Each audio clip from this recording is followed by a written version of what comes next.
Bill आएगा वो तो आएगा ही। इसमें हमारी पार्टी तो उसका इंट्रोडक्शन का ही विरोध करेगी, क्योंकि वो संविधान की तमाम धाराओं के खिलाफ है। और वो बिल पास होने के बाद भी जो कमियां अभी हैं कि पैसा बहुत खर्च होता है, तब भी अगर विधानसभा भंग हो जाती है बीच में, अगर अविश्वास प्रस्ताव से या लोग दल बदल करके इधर उधर चले जाते हैं, तो तत्काल फिर चुनाव कीजिए, तो चुनाव तो होते ही रहेंगे इधर उधर। और चर्चा होने की जरूरत है। हमारी तो मांग रहेगी कि जेपीसी सरकार ने करे और चर्चा हो, और जो भी निर्णय हो वो सारों से चर्चा करके हो।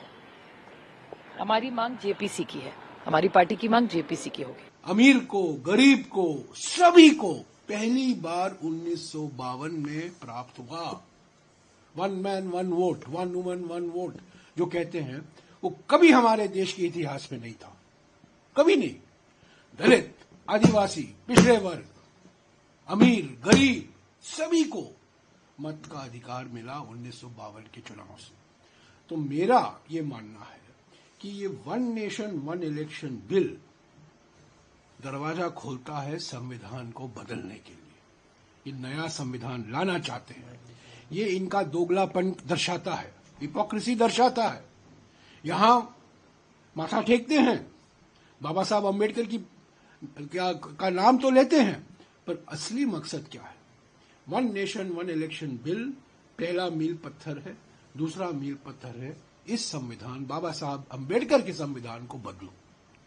क्या लगता है सर आपको कि ये सरकार की मंशा आप बता रहे हैं कि इसके पीछे संविधान बदलने की है, संविधान को नया, संविधान संशोधन के लिए नहीं है, संविधान बदलने के लिए।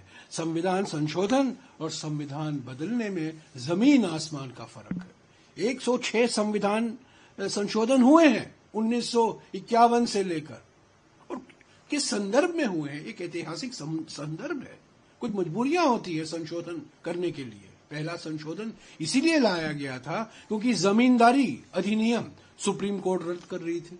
इसीलिए लाया गया था क्योंकि अनुसूचित जाति, अनुसूचित जनजाति और ओबीसी वर्गों के लिए आरक्षण के कानून थे।